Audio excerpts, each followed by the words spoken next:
오늘 우리에게 주시는 하나님의 말씀 마태복음 9장 27절에서 31절까지의 말씀을 함께 찾으셔서 봉독하도록 하겠습니다. 신약 성경 14면에 있습니다. 마태복음 9장 27절에서 31절까지의 말씀입니다.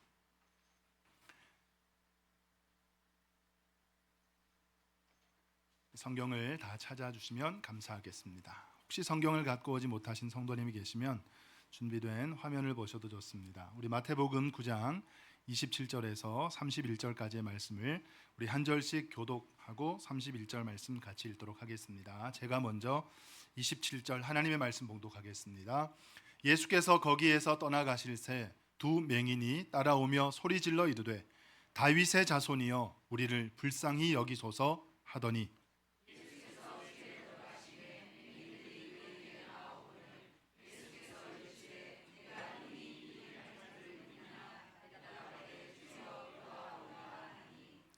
이에 예수께서 그들의 눈을 만지시며 이르시되 너희 믿음대로 되라 하시니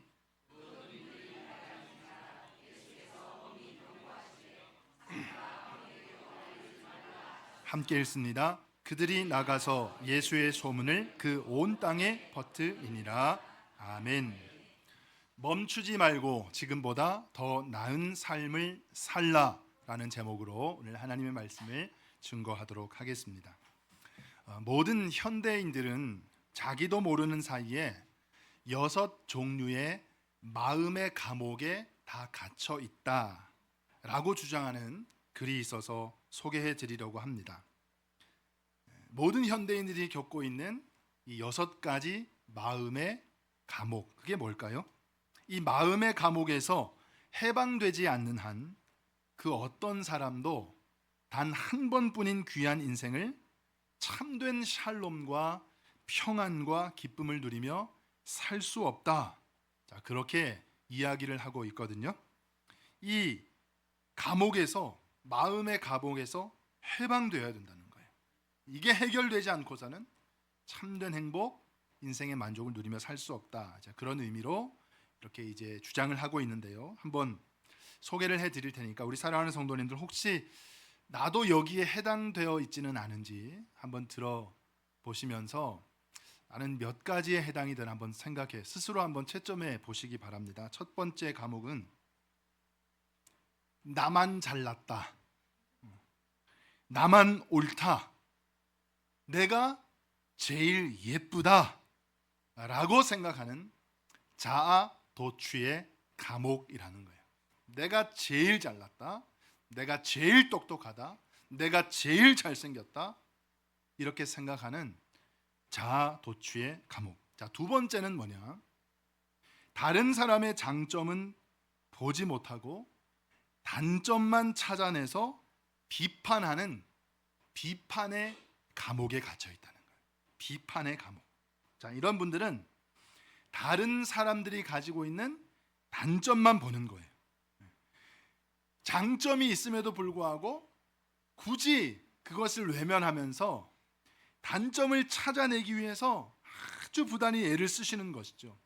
그 사람의 부족한 점이 없나 그걸 찾아내고 그게 나오면 가차없이 비판을 퍼붓는 이런 사람들, 이런 분들은 무슨 감옥에 갇혀 있다고요?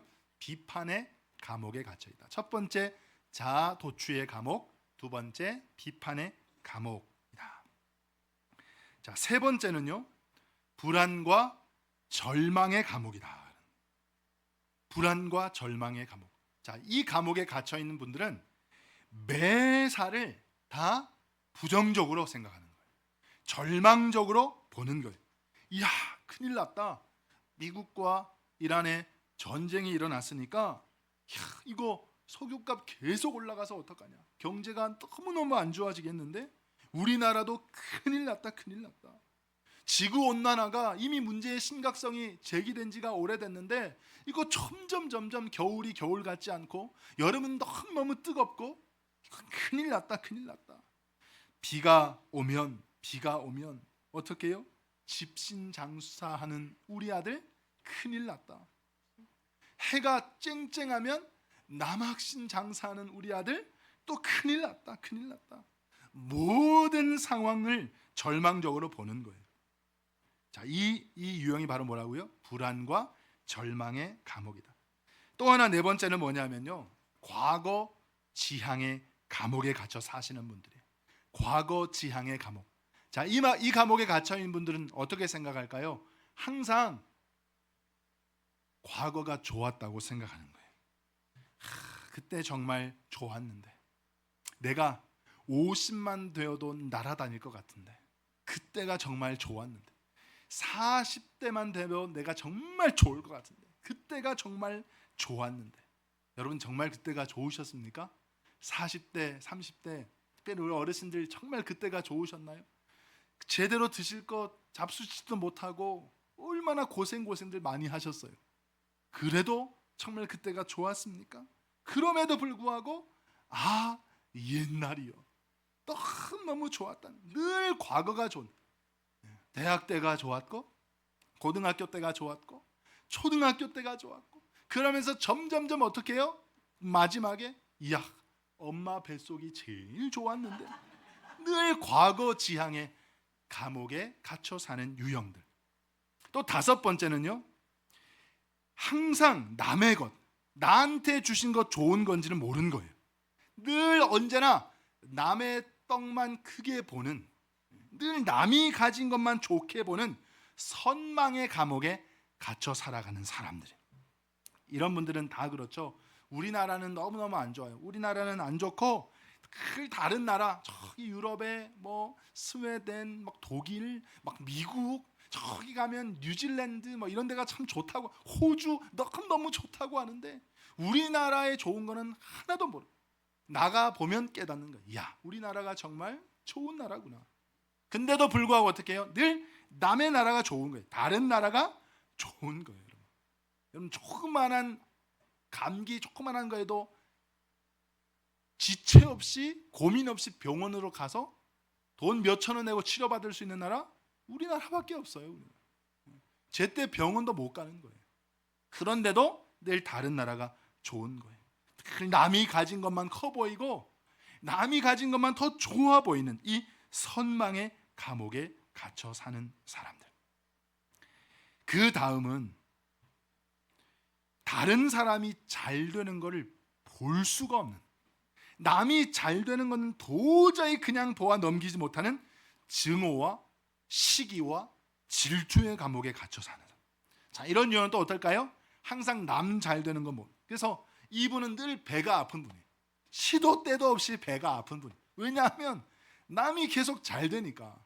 내가 아는 회사 누구 지인은 잘 되고, 이번에 주식이 또 많이 오르고, 뭐 삼전 주식 뭐 하이닉스 해가지고 막 많이 올랐다 그러는데, 누구는 땅 샀는데, 집 샀는데 거기 집값이 어마어마하게 올랐다 그러는데, 늘 항상 배가 고픈 게 아니라 배가 아픈, 배 고픈 건 저만 배가 고프고 늘 배가 아픈 거예요. 이런 남이 잘 되는 걸 못 보는 거예요. 그리고 남이 잘 되려고 하면, 잘 하는 거 보면 늘 못하게 막는 거예요. 잘 하는 것 또한 못 봐주는 거예요. 너 왜 잘하냐? 나는 이렇게 못하고 있는데 너 왜 이렇게 잘해? 너도 하지 마. 그러면서 끌어당기는 거예요. 늘 배가 아프고, 남 잘하는 것도 못하게, 자기가 잘하려고 그거 본받아 가지고 노력해야 되는데 남도 못하게 끌어당기는 거예요. 자, 이렇게 6가지 다 말씀드렸죠. 6가지 마음의 감옥에서 갇혀 살아간다. 현대인들은 다 이렇게, 여러분들 한번 생각해 보셨습니까? 나는 지금 몇 가지에 해당되십니까? 이 마음의 6가지 감옥 중에 어떤 분은, 아마 하나도 해당 안 되는 분은 없으실 거예요.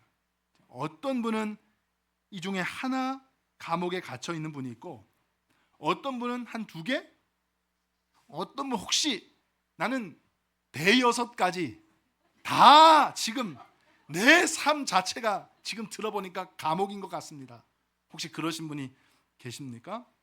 자, 그렇다면 우리가 어떻게 이런 감옥으로부터 자유할 수 있을까? 인간의 힘으로, 우리의 노력으로 절대 여기서 자유를 누릴 수가 없습니다. 누구의 힘으로요? 오직 성령의 능력으로. 진리를 알지니 진리가 너희를 자유하게 하리라. 바로 이거예요.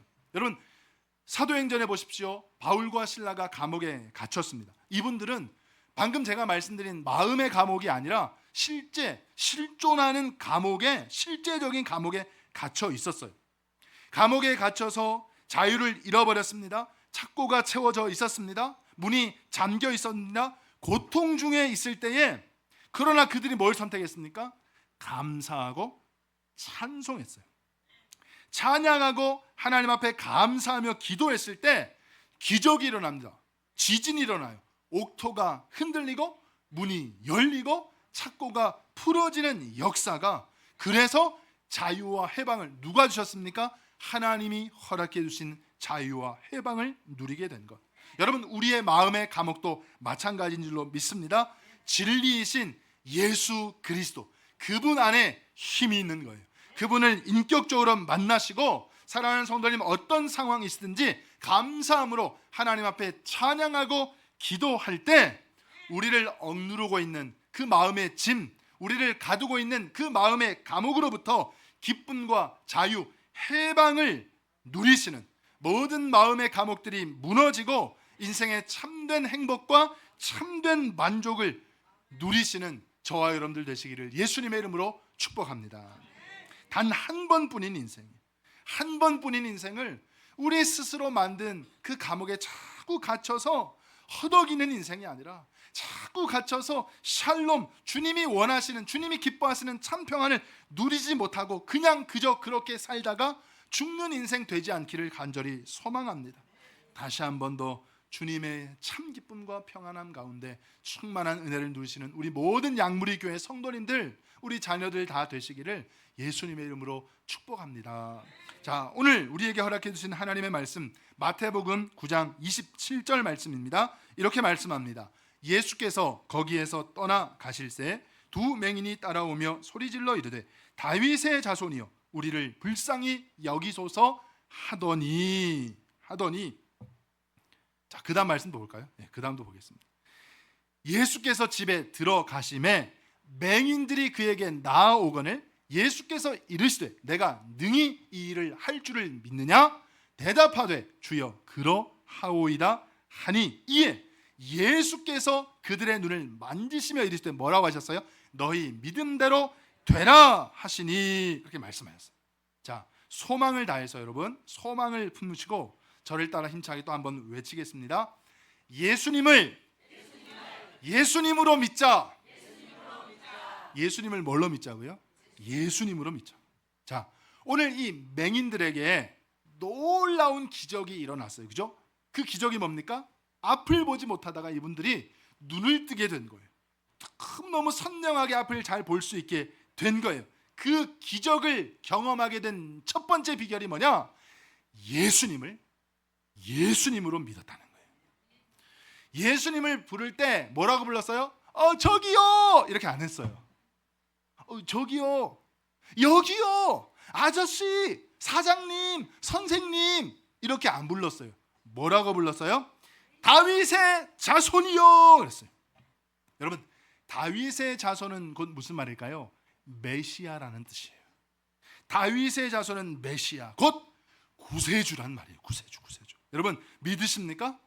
예수님을 나의 영혼과 나의 육체, 나의 현재와 뿐만 아니라 나의 미래, 영원의 구세주로, 메시아로 고백했기 때문에 구세주로서, 메시아로서 예수님이 위대한 능력을 그들에게 나타내 주신 줄로 믿습니다. 그래서 우리도 예수님을 뭐로 믿어야 돼요? 예수님으로 믿어야 된다는 거예요. 자, 여러분, 요한복음 11장에 보면 마리아와 마르다라고 하는 두 여인이 나옵니다. 마리아, 마르다, 많이 들어보셔서 잘 아실 거예요. 자, 이 두 분이 믿음이 좋은 분들이었을까요? 믿음 별로 없는 분들이었을까요? 믿음이 좋은 분들이었어요. 믿음이 좋은 분들이었는데, 근데 문제는 나름대로 좋은 분들이었어요. 믿음이 나름대로 좋은 분들, 나름 그들이 믿음이 있다고 생각을 했어요. 근데 자기들이 사랑하는 오빠가 예수님이 안 계실 때 그만 어떻게 되었습니까? 죽고 말았어요. 자기들이 너무너무 사랑하는 오빠가 예수님이 안 계시는데 죽고 말았어요. 예수님께서 그 얘기를 들으시고 너무너무 안타까운 마음으로 이분들이 사는 베다니로 찾아가셨어요. 그랬더니 마리아가 뭐라고 했을까요? 울면서 얘기했어요. 울면서.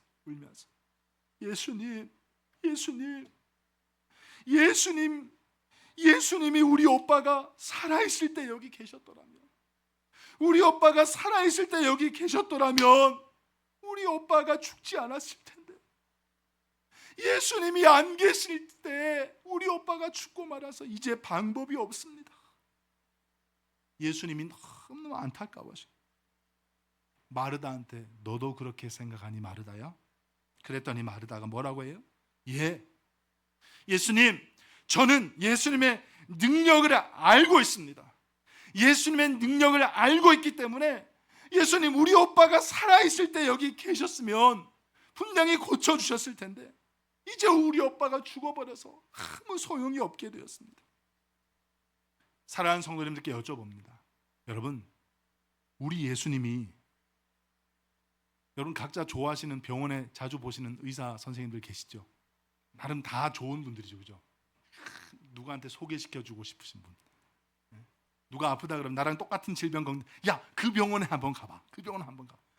너무너무 잘 본다. 너무너무 명의. 방송에 출연 안 해서 그렇지 그분 대단한 명의야, 명의. 그런 의사 아시는 분 다 계시잖아요, 그죠? 여러분 여쭤볼게요. 예수님이 그 정도밖에 안 되시는 분입니까? 명의밖에 안 되시는 분이세요? 여러분, 어떤 병이든지 그래서 죽어갈 때는 의사처럼 예수님이 고쳐주시는데 죽은 다음에는 그러면 예수님도 한 그 명의 정도, 의사 정도밖에 안 되기 때문에 예수님이, 그 사람이 죽은 다음에는 전혀 예수님 힘을 발휘하지 못하십니까? 그 정도밖에 안 되시는 분이에요? 여쭤볼게요. 한번 대답해 보세요. 아니, 다 입이 있으니 한번 말씀해 보세요. 여쭤보잖아요. 예수님 그 정도밖에 안 되는 분입니까? 너무너무 아파요. 감기에 걸렸어요. 너무 내가 관절이 너무 아파요. 너무너무 아파서 고통스러울 때, 그러나 여전히 살아있습니다. 아직 생명의 시장이 있는 건 아니에요. 근데 예수님 그 정도밖에 안 되시는 분이에요. 그런 때만 오셔서 고쳐줄 수 있는, 여러분, 그런 훌륭한 유명한 의사 선생님 정도밖에 안 되신 분이냐고요. 마리아하고 마르다에게 나름대로 믿음이 있었다라고 하는 바로 이거예요, 여러분. 나름대로의 믿음. 이분들이 믿음은 있었지만 그들의 믿음은 여기까지였던 거예요. 예수님을 뭐로 믿어야 돼요? 예수님으로 믿어야 되거든요. 예수님을 예수님으로 믿지 못하고 예수님을 그저 동네 유명한 의사 정도로만 생각했어요. 병을 가지고 있을 때, 살아있을 때 찾아가면 고침을 받을 수 있지만 이제 죽어버려서 끝이다. 죽은 사람은 의사도 어떻게 할 수 없잖아요, 그죠? 죽은 사람은 어떻게 할 수 없어요. 그 정도밖에 안 본 거예요. 자기들 나름대로 믿음이 있었다고 생각했지만 그 정도로만 생각한 것이죠. 여러분, 예수님을 탁월한 의사 정도로만 생각하잖아요. 그럼 놀라운 역사를 경험할 수가 없습니다. 무슨 예수님을 내가 지금 사는 형편보다 조금 더 잘 살게 해주시는 빌 게이츠 같은 탁월한 사업가 정도? 아니면 워렌 버핏 같은 탁월한 투자가, 어디에 투자하면 좋다, 이런 거를 콕 집어주세요. 내 형편을 조금 더 낫게 해주는 그 정도. 내 고민과 내 염려, 걱정들을 털어놓고 상담해 줄 수 있는 탁월한 정신과 의사나 탁월한 심리학자, 오은영 박사나 이호선 박사, 이런 정도로만 생각하잖아요. 그런 능력을 경험할 수가 없다는 거예요. 그 정도로 생각하면서 예수님을 탁월한 의사 정도, 탁월한 사업가, 탁월한 투자가, 탁월한 심리 상담가, 정신과 의사 정도로만 생각하면서 내가 뭐가 있다고 착각해요? 믿음이 있다고 착각하는 거예요. 내 믿음이 좋다고 착각하는 거예요. 여러분, 착각은 금물입니다. 예수님을 여러분 예수님으로 믿는다는 건 뭐냐? 우리의 현재와 우리의 미래뿐만 아니라 영원까지 책임져 주실 수 있는 분. 내 영혼뿐만 아니라 지금 이 땅에서의 내 삶, 내 육체 모든 전부를 구원해 주시는 살아계신 하나님, 나의 구세주로 믿고 고백하는 거. 다윗의 자손이여, 메시아여, 나의 구세주여, 예수님을 예수님으로 고백하는 게 믿음이에요. 믿음. 사랑하는 성도님, 우리 모두가 이런 참 믿음의 사람이 되기를 주님의 이름으로 축복합니다. 두 번째, 이 맹인들은 예수님을 예수님으로 바르게 믿었어요. 고백했는데 그러면서 어떻게 했을까? 하나님을 향해서 위대한 기대, 위대한 소망을 품었기 때문에 위대한 축복을 경험할 수 있었어요. 자, 첫 번째는 뭐예요? 예수님을 뭐로 믿어야 돼요? 예수님으로 믿어야 돼요. 그리고 그 예수님을 다윗의 자손, 메시아, 구세주로 내가 고백했습니다. 그러면 그 주님을 향해서 우리가 갖는 소망은 어떤 소망이어야 돼요? 위대한 소망이어야 돼요. 원대한 꿈이어야 된다고요. 사랑하는 우리 양무리교회 성도님들, 우리 교회를 향해서, 우리 사랑하는 성도님들 가정마다 여러분들 자녀들을 향해서요, 원대한 포부, 위대한 꿈을 가지실 수 있기를 주님의 이름으로 축복합니다. 그러면 주님께서, 우리의 구세주이신 예수님께서 우리의 현재와 미래, 영원을 책임지시고 우리의 영혼뿐만 아니라 육체 모든 것을 구원하시는 주님께서 반드시 역사를 일으켜 주실 줄로 믿습니다. 이 두 사람은 그런 위대한 기대를 품었기 때문에 놀라운 축복을 경험할 수 있었어요. 자, 우리가 잘 아시는 대로 인도 선교의 아버지, 가난한 구두닦이였다가 인도 10억 인구를 향해서 예수 그리스도의 복음을 담대하게 전하셨던 윌리엄 캐리 목사님이라는 분이 계셨어요. 이분이 이런 말씀을 했습니다. 하나님을 향하여 위대한 기대를 품으라. 하나님을 위하여 위대한 일을 시도하라. 할렐루야. 위대한 기대를 품고 위대한 일을 시도하라. 윌리엄 캐리 목사님이 말씀하셨어요. 여러분, 왜 우리가 하나님을 향해서, 우리가 주님을 믿는다고 하면서도 왜 위대한 기대를 품지 못할까요? 자, 첫째는 아까 말씀드렸어요. 예수님을 예수님으로 바르게 믿지 못하고 있기 때문에, 그저 탁월한 의사, 사업가, 상담가 정도로만 생각하고 있기 때문에, 제대로 인정하고 있지 못하기 때문이었어요. 자, 이분들 보십시오. 맹인이었습니다. 맹인. 지금 막 눈병이 걸려가지고 눈이 점점 나빠지고 있는 상태라 하면, 예수님 이것 좀 제가 좀 볼 수 있게 해주십시오. 제가 지금 너무 눈이 아픕니다. 제가 좀 시야가 너무너무 뿌여지고 흐려지고 너무 좀 불편한데 이것 좀 볼 수 있게 해주십시오. 이렇게 부탁했을 거예요. 그렇지 않습니까? 내가 지금 눈이 좋다가 시력이 지금 나빠지고 있는 상황이라면, 눈이 점점 병세가 나빠지고 있는 상황이면 그렇게 부탁했을 거예요. 자, 근데 보십시오. 이분들은 그냥 눈병이 어느 날 나서 점점 나빠지고 있는 상황에는 처음부터 뭐였어요? 맹인이었어요. 처음부터 시각 장애인이었어요. 태어날 때부터 맹인이었어요. 자, 세상 말로 고쳐 말할게요. 이분들은 태어날 때부터 세상 말로 표현합니다. 팔자가 뭐였어요? 팔자가 맹인이었어요. 이분들의 팔자는 앞을 못 보는 거였어요. 앞을 못 보는 거. 세상 사람들이 쓰는 말이에요. 팔자. 팔자가 맹인으로 태어난 거예요. 근데 사랑하는 성도님, 이분들이 어떻게 해요? 예수님을 믿으니까. 사랑하는 성도님, 그래서 우리는 말씀드릴 수 있는 거예요. 예수 믿으면 팔자가 고쳐진다. 믿습니까, 여러분? 팔자가 달라지는 줄로 믿으시길 바랍니다. 팔자가 피는 거예요. 팔자가 바뀐 게 성경에 나와 있어요. 팔자가. 뭐 이게 세상을, 팔자가 어디 있습니까? 운명이 어디 있습니까? 성경에 나와 있어요. 여러분, 마음껏 외치십시오. 예수 믿으면 운명이 바뀝니다. 예수 믿으면 팔자가 달라집니다. 당당하게 외치시길 바라요. 이분들의 팔자가 앞을 못 보는 거였다니까요. 야, 나는 평생 못 보고 살 팔자였구나. 아예 처음부터 그래요. 눈 못 뜨고 사는 게 내 팔자다. 아이고, 내 팔자야, 내 팔자야. 그렇게 말씀하시잖아요. 이분들의 팔자에서 팔자. 그래서 예수님 만나면 이 정도 요구했을 거예요. 뭐라고 요구했을까요? 예수님, 제가 동양 잘할 수 있게 좀 도와주십시오. 어디 목 좋은데 사람들 이렇게 많이 던져주는데 이런 데 찾아갈 수 있는데 어디가 좋은지 좀 알려주십시오. 그 정도 요구했을 거예요. 왜요? 그냥 팔자니까. 앞을 못 보는 게 팔자로 태어났어요. 아, 나는 이렇게 살다가 죽을 팔자인가 보다. 아예 생각을 못 했을 거는 말이에요. 그죠? 그래서 기껏 고작 요구하면 예수님 동양 좀 잘 되게 해주십시오. 그냥 국어에 잘 되는데 좀 자리 좀 알려. 사랑하는 성도님, 지금 우리의 기도의 수준이 이 정도 기도 아닙니까? 여러분 어떤 기도를 드리고 있습니까? 여러분 기도의 내용을 한번 살펴보십시오. 우리가 하나님께 기대하는 게 여러분 어떤 수준의 기대입니까, 여러분? 이 정도 수준의 기대, 이 정도 수준의 기도 내용 혹시 아닙니까, 여러분? 예수님 밤에 어디 다닐 때 좀 넘어지지 않도록 어디 좋은 지팡이, 유명한 브랜드 어디 아시는 데 없어요? 거기 좀 알려주시면 제가 거기 가서 지팡이 좀 사고 싶어요. 그 정도 요구. 겨우 요 정도 주님 앞에 기대하고 있지는 않은 거예요. 왜 그럴까요? 왜 그 정도 수준의 기도에, 왜 그 정도 수준의 기대에 머물고 있습니까?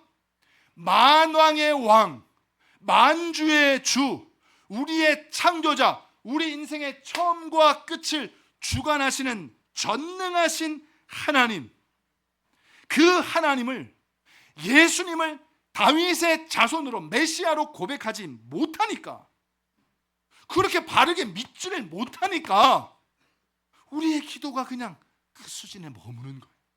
우리의 기대가 원대한 꿈을 품지 못하고, 그러니까 어떻게 해요? 위대한 축복을 경험하지 못하는 거예요. 사랑하는 성도님, 축복합니다. 예수님을 예수님으로 믿고 고백하십시오. 그리고 그 예수님, 다윗의 자손, 메시아, 우리의 과거, 현재, 미래뿐만 아니라 영원을 주관하시는, 우리의 영혼과 뿐만 아니라 육체, 이 땅의 삶의 모든 것을 주관하시고 구원하시는 전능하신 하나님을 메시아로 고백하면서 그 주님을 믿음으로 원대한 꿈을 꾸시라는 거예요. 위대한 꿈을 품으시라는 거예요. 요 정도 동양 잘 되게 해주고 지팡이 잘 만드는 데 집 좀 알려주시고, 요 정도 지금 내 눈앞에 있는 문제, 요거 지금 지금 요 문제만 좀 해결되게 해주세요. 요거 요 정도 수준이 아니라, 여러분 뭐예요? 훨씬 더 큰 거. 여러분 팔자, 내 팔자는 뭐라고 생각하시나요? 나는 이렇게 살다가 죽을 팔자인가 보다, 그렇게 생각하시는 뭐가 있어요? 그 팔자를 요구해 보세요. 아직도 못 믿으시는 것 같은데, 나는 이렇게 살다가 그냥 갈 운명이다, 그런 거 있잖아요. 그걸 다른 사람을 볼 때, 야 그게 되겠냐, 그게? 말이 되는 소리를 해야지. 말이 아니요, 하나님 앞에는 말이 안 되는 것도요, 우리가 전혀 상상할 수 없는 것도요, 하나님에게는 간단한 문제예요. 하나님한테 일도 아니에요. 그러니까 말도 안 되는 거, 그러니까 말도 안 되는 거 괜히 남한테 얘기했다가 꾸지람만 듣고 비아냥거리는 소리만 듣지 마시고, 그거를 누구한테 가지고 갈까요? 하나님 앞에 가지고 가세요. 원대한 꿈을, 위대한 꿈을 품으시라는 거예요. 그럼 놀라운 역사, 우리 양무리 교회 모든 사랑하는 성도님들 가정이 이런 은혜를 놀라운, 차원이 전혀 다른 위대한 축복의 주인공들이 다 되시기를 예수님의 이름으로 축원합니다. 자, 오늘 말씀, 오늘 어차피 오후 예배가 따로 소그룹 모임이니까요, 오후 예배를 안 드리는 건 아니에요. 나눔식 소그룹 모임도 오후 예배예요, 여러분. 또 예배 본당에서는 드리지 않습니까? 하나만 더 말씀드리는 말씀. 자, 주님이 주신 은혜 한 군데만 더 찾아볼게요. 9장 27절 말씀이에요. 27절 다시 보겠습니다. 예수께서 거기에서 떠나가실 때 두 맹인이 따라오며 소리질러 이르되, 두 맹인이 몇 명이었습니까? 2명이었어요. 자, 여기에 한번 집중해 보겠습니다. 그냥 이 말씀을 그냥 읽다 보면 어느 한 맹인이 예수님 찾았다가 기적을 경험한 걸로 오해할 수가 있는데, 분명히 말씀합니다. 한 명이 아니라 2명이었어요. 2명이 같이 왔어요. 2명이 같이 예수님 앞에 믿음으로 나왔고, 같이 예수님을 예수님으로 고백했고, 마침내 주님의 말씀, 내 믿음대로 되라, 그 놀라운 축복의 말씀을 들었어요. 그리고 예수 그리스도를 전하는 사명을 감당하는 삶으로 그렇게 변화하게 됩니다. 사랑하는 성도님, 일주일 동안 세상에서 살다 보면 어떤 주일 아침은 너무 지치고 피곤, 오늘 아침도 혹시 그런 분들이 계실지 몰라요. 너무 피곤해. 그럼에도 불구하고 이 자리에 나와 계신 분들은 너무 주님께서 복되다 생각하시고 기뻐하시는 줄로 믿습니다. 근데 그런 경우에 오늘 도저히 안 되겠다, 도저히 오늘 못 갈 것 같아. 그런 마음 드실 때 있잖아요. 그래서 잘 됐다. 우리 교회 작년부터 이제 유튜브도 다시 시작했고, 너무 힘드니까 오늘은 그냥 집에서 유튜브로 목사님 말씀이나 그냥 듣고 땡 그걸로 예배 퉁치자. 자, 그렇게 하는 마음이 드시는 날이 혹시 있을지 몰라요. 자, 그런데 여러분, 지금까지 나는 그런 적 없어 하시더라도 앞으로라도 만약에 그런 마음이 드신다면 그럴 때일수록 어떻게 될까요? 그럴 때일수록 더 하나님을 찾고 주님의 성전으로 달려 나오시는 여러분들 되시기를 주님의 이름으로 축복합니다. 나와야 돼요. 나와요. 그래서 지금도 기쁨으로 감격으로 예배드리는 기쁨과 감격의 바이러스의 전염을 받아야 되는 거예요. 전염 받아야 돼요. 감염돼요. 감염. 다른 거는 감염되면 안 좋지만 이 감사와 기쁨은 감염되면 좋은 거예요. 자, 축복과 감사 바이러스가요, 실제 감기 바이러스보다 16배 이상의 강한 전염력을 지닌다라고 하는 연구 결과도 있습니다. 감사와 축복의 이 바이러스의 감염, 전달력이 감기보다 몇 배요? 16배 이상이라. 나 혼자 전혀 예배 드릴 수 없는 상황. 자, 그럴 때일수록 우리가 교회에서 예배 드릴 때 더 나와야 된다는 거예요. 그래서 믿음의 동력자를 지금도 함께 계시잖아요. 함께 예배 드릴 때 내 지친 영혼이 위로받고 옆에 분들과 뭐예요? 믿음의 긍정적인 선한 영향력이 나에게 감염되어서 내가 다시 일어나고 승리할 수 있는 힘을 얻게 되는 게 뭐예요? 그래서 함께라고 하는 게 중요한 거예요. 이 맹인들이 보십시오. 한 사람이 아니었어요. 몇 명이었어요? 2명이었어요. 함께 주님을 메시아로 구세주로 고백하며 믿음을 고백했고 자신들의 팔자를 뛰어넘는 원대한 꿈을 말씀드렸고 내 믿음대로 되라 주님의 응답과 축복 기적을 경험하게 되었다. 자, 그래서 여러분 될 수 있으면 뭐가 될까요? 죄송하지만 내 영혼을 위해서라도 늘 부정적이거나 비판적인 분들과는 죄송하지만 거리를 두는 게 매우 지혜로운 행동. 그렇다고 또 오늘 또 예배 드리자마자 끝나자마자 식당에서 같이 밥 먹으면 집사님 나 오늘 집사님이랑 같이 밥 먹는 건 마지막이야. 목사님이 집사님하고 같이 밥 먹지 말래. 자, 그렇게 이야기하시면 곤란해지는 거예요. 자, 여러분 나쁜 습관을 고치는 제일 좋은 방법은 뭘까요? 나쁜 습관. 어떤 분이요 자꾸 고기만 먹고 기름진 음식만 너무 많이 잡수셔가지고 몸이 너무 이제 해로운데 고기 줄이는 방법을 친절하게 막 설명해 주시는 거예요. 막 고기를 내가 그래서 안 먹겠다. 이제 고기를 줄여 나가야 되겠다. 그렇게 하고 내가 실제 줄이잖아요. 그렇게 한다 할지라도 일주일 지나고 한 2주일 지나잖아요. 그러면 거의 고기 먹는 게 안 줄어든다는 거예요. 내가 뭐예요? 야, 고기가 몸에 해로우니까 이제 좀 줄여 나가야 되겠다. 그 정도만 생각하고 시간이 지난다고 실제 고기 먹는 게 줄어들지 않더라는 거예요. 그러면 어떻게 하면 좋냐? 나는 이게 마음을 바꾸는 거예요. 생각을 바꾸는 거 어떻게 해요? 나는 몸에 더 좋은 건강한 채소를 많이 먹겠다. 그래서 채소를 많이 먹는 거예요. 막 상추 뜯어 먹고 배추 막 뜯어 먹고 시금치 잡수시고 야채 채소를 고기 먹는 것만큼 어떻게 할까요? 많이 드시는 거예요. 그러면 자연스럽게 채소도 음식이니까 먹으면 배가 어떻게 될까요? 배가 부르니까 고기 먹고 싶은 생각, 실제적으로 고기를 줄일 수 있는 방법이다. 내가 고기 나쁘니까 몸에 해로운 기름 많이 끼니까 먹으면 안 돼. 줄여야 되겠다. 이 정도로 실제 줄여지지 않는다는 거예요. 나는 술배가 따로 있어. 술배가 따로 있어. 그래서 술을 되게 많이 마시고. 여러분 진짜 그런 줄 아십니까, 여러분? 술이 혹시 우리 가운데 우리 가운데 술이 너무너무 마시고 싶다. 나는 그래서 술배가 따로 있어. 술 너무너무 마시고 싶거든. 여러분 그때 어떻게 하면 나는 술을 안 먹어야 돼. 이게 중요한 거예요. 마트에 가셔서 우유 제일 큰 거 있잖아요. 제일 큰 병을 한 2병 사다가 맥주잔에다 그거 따라가지고 2통 사면 그 다 뜯어보세요. 술배가 따로 있는 게 아니에요, 여러분. 우유를 술 마시듯이 드시잖아요. 그러면 술 마실 배가 따로 없어지는 거예요. 그러면 술을 안 먹게 되는 거예요. 그러면 우유만 2리터 한 4리터 먹게 되는 거니까 어떻게 돼? 그 몸이 칼슘, 엄청나게 건강해지는 것이죠. 마찬가지입니다, 여러분. 내 주위에 긍정적인 믿음, 뜨거운 믿음을 가지신 분들, 아주 긍정적이고 적극적인 사고, 삶의 태도를 가지신 분들과 영적인 교제를 계속해서 같이 하기 위해서 노력하는 시간을 기울이면 어떻게 될까요? 자연스럽게 우리 안에 부정적인 거, 자꾸 소극적인 거, 자꾸 내가 상처를 내가 받고 자꾸 나쁜 것만 생각하고 이런 기운들이 자꾸만 빠져나가게 되는 거예요. 내 안에 들어올려야 들어올 수가 없다는 거예요. 왜요? 그분들의 긍정적이고 적극적인 사고와 믿음, 선한 영향력으로 내 안에 계속 채우게 되니까 그렇게 된다는 것이죠.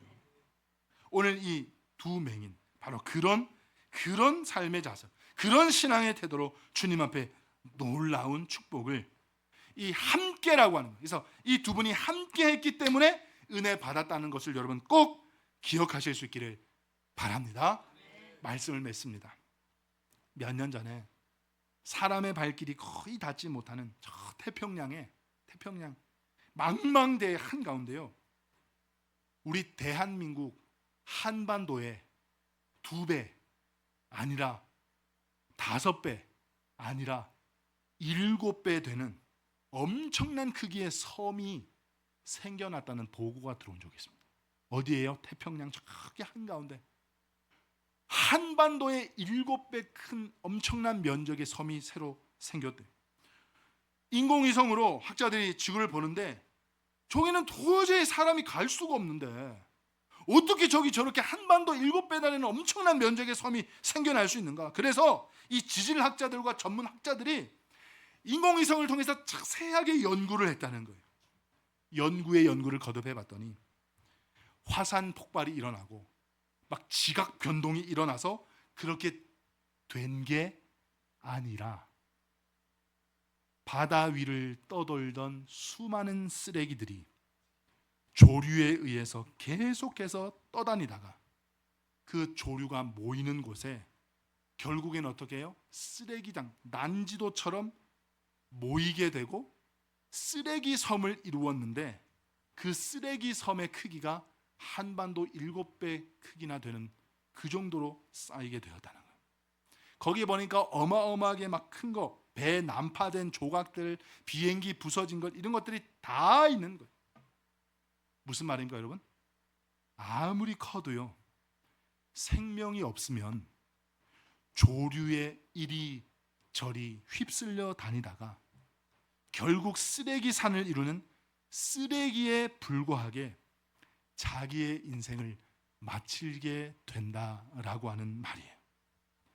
세상에서 여러분 아무리 거대한 것 같아도요, 세상에서 아무리 잘난 사람인 것 같아도요, 아무리 돈 많고 아무리 인물이 뛰어나고 아무리 똑똑한 사람이라도요, 그 속에 아무리 대단한 것 같아도 예수의 생명이 없는 사람은 세상의 조류에 계속해서 어떻게 해요? 이리저리 휩쓸려 다닐 수밖에 없는 거예요. 그저 세상이 말하는 대로, 세상이 요구하는 대로 쓰레기처럼 이리저리 흘러 가다가 결국에는 어떻게 해요? 죽어 이 땅에 한 평 반 무덤 남기는데 그치고만. 요즘 무덤도 안 남겨요. 요만한 항아리에다가 이렇게 넣으면 끝이잖아요. 그 정도 남기는데 인생을 그렇게 마감하게 된다는 거예요. 그러나 여러분 보십시오. 생명이 있는 한 아무리 작은 생물이라도요, 아무리 작은 물고기라도 조류에 휩쓸리지 않습니다. 생명이 있는 한 아무리 작은 생물체라도 세상 조류에 따라 이리저리 휩쓸려 다니는 게 아니라 자기의 생애와 목적과 목표를 향해서 끊임없이 달려나가는 것. 우리 그리스도인 안에는요, 사랑하는 성도님들 안에는 예수 그리스도의 참 생명이 이미 들어와 계신 줄로 믿으시기 바랍니다. 여러분들이 알던 모르시던 느끼시던 안 느끼시던 우리가 예수 그리스도를 구주로 고백했다는 것, 우리의 입으로 주님을 구세주로 고백했다는 것 그 자체가 이미 성령, 하나님의 성령이 우리 안에 들어와 계신 증거라는 거예요. 더 이상 세상 조류에 이리저리 휩쓸려 떠다니다가 쓰레기 산을 이루는 쓰레기 같은 인생이 아니라 우리 인생의 목적, 가치 있고 아름다운 삶, 그래야 우리가 큰 축복과 그리고 기대 이상의 은혜를 누리고 세상을 향해서 예수 그리스도 생명의 복음을 증거하고 축복을 실현하는 복된 삶, 사랑하는 성도님, 사명자의 삶을 다 사실 수 있기를 주님의 이름으로 축복합니다. 아울러 축복의 인생 터닝 포인트, 이제 한 주간 보내면 다음 주 우리 주님 부활하신 부활주일을 맞이하게 돼 인생의 터닝 포인트를 이루는 부활절 기쁘게 맞이하는 우리 모두가 되기를 예수님의 이름으로 축원드립니다.